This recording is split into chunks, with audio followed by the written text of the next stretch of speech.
கொல்லும் மூகாம்பிகை கோவிலுக்கு செல்ல முதலமைச்சர் விஜய் கர்நாடக மாநிலம் மங்களூருவுக்கு வந்திருக்கிறார். அந்த காட்சிகளை தற்போது காணலாம்.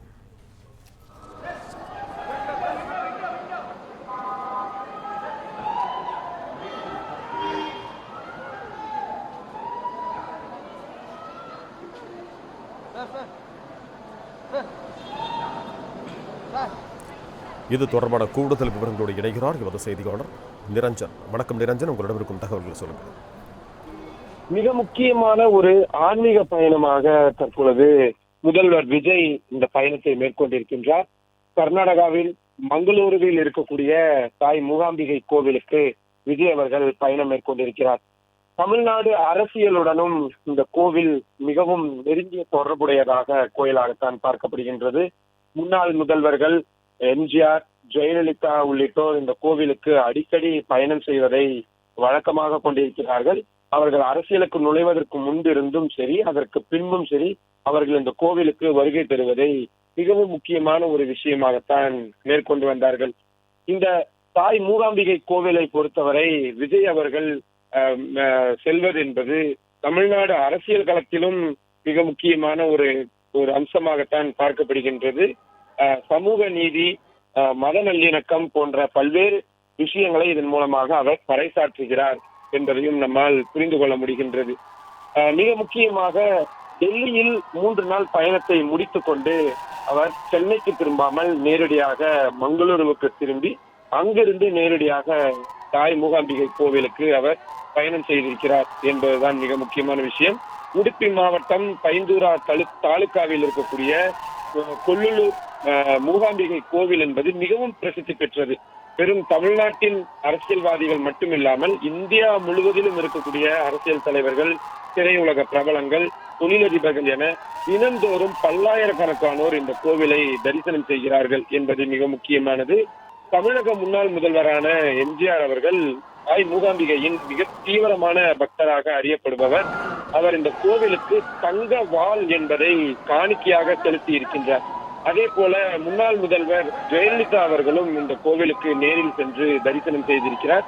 அந்த வகையில் தமிழக முன்னாள் முதல்வர் ஸ்டாலின் அவர்களுடைய மனைவியான துர்காவும் இந்த கோவிலுக்கு நேரில் சென்று தரிசனம் செய்திருந்தார்கள். நமக்கு இதிலிருந்து தெரிந்து கொள்ள முடியும், கிட்டத்தட்ட கடந்த 40-50 ஆண்டு கால தமிழ்நாட்டு வரலாற்றில் இந்த கோவில் என்பது எந்த அளவுக்கு பின்னி பிணைந்திருக்கிறது என்பதை சொல்ல முடியும். இன்று மதியம் 3 மணி அளவில் அவர் இந்த கோவிலுக்கு சென்று சிறப்பு பிரார்த்தனையில் ஈடுபடுவார் என்பதாக சொல்லப்பட்டிருக்கிறது. தற்பொழுது அந்த விமான நிலையத்தில் இருந்து அங்கு இருக்கக்கூடியவர்களை பார்த்து கையசைத்தபடி தனது வாகனத்தில் புறப்படுவதை தான் நாம் தற்பொழுது பார்த்து கொண்டிருக்கின்றோம். அதே போல தேர்தல் வாக்குப்பதிவு முடிந்ததற்கு பிறகு திருச்செந்தூர் முருகன் கோவில் மற்றும் ஷீரடி சாய்பாபா கோவில்களுக்கு முதலமைச்சர் விஜய் அவர்கள் பயணம் செய்திருந்தார். அது மிகவும் முக்கியமான ஒன்றாக பார்க்கப்பட்ட நிலையில் தற்பொழுது இந்த பயணத்தை முடித்துக் கொண்டு அவர் ஷீரடி சாய்பாபா கோவிலுக்கும் செல்வார் என்பதாகத்தான் சொல்லப்படுகின்றது. இதன் பின்னணி என்பது வெறும் ஆன்மீகம் சார்ந்து மட்டுமில்லாமல் அரசியல் சார்ந்தும் இருக்கிறது என்பதை தான் நாம் பார்த்து வருகின்றோம். தொழிலதிபர்கள் அம்பானி தொடங்கி பல முக்கியமான இந்திய தொழிலதிபர்கள் இங்கு சென்று இருக்கிறார்கள். இந்த கோவிலின் ஸ்தல வரலாறு என்பதும் மிகவும் பிரசித்தி பெற்றது.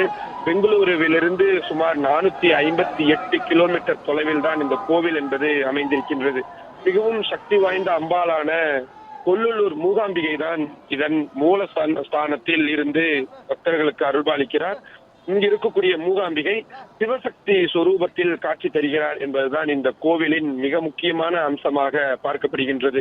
மகிஷாசுரனை வதம் செய்ததற்கு பிறகு மூகாம்பிகை அம்மன் இந்த கோவிலில் தான் எழுந்தருளினார் என்பதுதான் ஸ்தல வரலாறாக இருக்கிறது.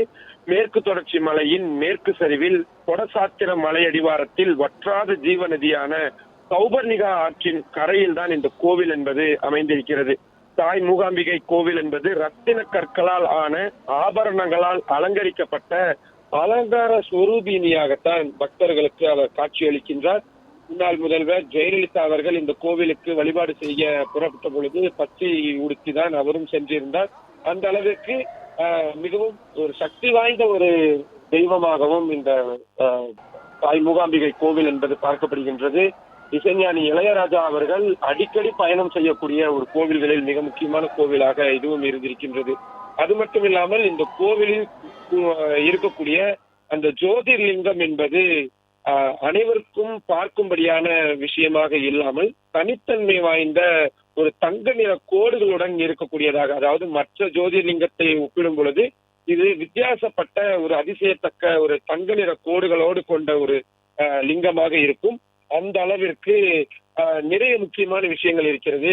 இந்த கோவிலில் இருக்கக்கூடிய பஞ்சலோக சிலைக்கு ஆதிசங்கரர் அபிஷேகம் செய்தார் என்பது இதனுடைய வரலாறுகளில் மிக முக்கியமான ஒன்றாக இருக்கும். லிங்கத்தில் இருக்கக்கூடிய அந்த பிரிந்து இருக்கக்கூடிய அந்த விஷயம் என்பது பாதி பிரம்மா, பாதி விஷ்ணு, சிவன் ஆகியோரையும், இடது பாதியில் காளி, லட்சுமி, சரஸ்வதி ஆகியோரையும் கொண்டிருக்கிறது என்பதாக இருக்கின்றது. சூரிய ஒளி படும் பொழுதுதான் அந்த ஒளி, அந்த கோடு என்பது ஒளிரும். இந்த அளவிற்கு அனைத்து தரப்பிலிருந்தும், ஏன் வெளிநாடுகளிலிருந்து கூட தலைவர்கள் தாய் மூகாம்பிகை கோவிலுக்கு வருவார்கள். அந்த அளவுக்கு இது மிக முக்கியமான ஒன்று. கன்னட திரையுலகத்தைச் சேர்ந்த ரிஷப் ஷெட்டி வழக்கமாக இந்த கோவிலுக்கு போவதை இருக்கக்கூடிய ஒரு நபராக இருக்கிறார். அதே போல கன்னடா திரையுலகத்தினரும் சரி, அரசியல் தலைவர்களும் சரி, இந்த கோவிலுக்கு செல்லாமல் இருக்க மாட்டார்கள். எப்படி மும்பையில் சித்தி விநாயகர் கோவில் எப்படி பிரசித்தி பெற்ற ஒன்றோ, கிரிக்கெட் வீரர்கள் தொடங்கி அரசியல்வாதிகள், தொழிலதிபர்கள் என்று அந்த கோவிலுக்கு எப்படி செல்வார்களோ, அதே போல மங்களூருவில் இருக்கக்கூடிய இந்த தாய் மூகாம்பிகை கோவிலுக்கு அத்தனை திரை நட்சத்திரங்களும் போவார்கள். தெலுங்கு சூப்பர் ஸ்டாராக இருக்கக்கூடிய ஜூனியர் என்டிஆர் தொடங்கி பலரும் தங்களது படங்கள் தொடங்கும் பொழுது இந்த கோவிலுக்கு செல்வதை வழக்கமான ஒன்றாக வைத்திருக்கிறார்கள். அதே போல சூப்பர் ஸ்டார் ரஜினிகாந்த் அவர்களும் இந்த கோவிலுக்கு அடிக்கடி செல்வார். கர்நாடகா முதலமைச்சர் DK சிவகுமார் இந்த கோவிலுக்கு தவறாமல் செல்லக்கூடிய ஒரு மிக முக்கியமான நபர்களில் ஒன்றாக இருக்கின்றார். பிளே ஸ்டோர் மற்றும் ஆப் ஸ்டோரில் இருந்து பாலிமர் செயலியை QR கோடு மூலம் பதிவிறக்கம் செய்யுங்கள். செய்திகளை உடனுக்குடன் பெறுங்கள்.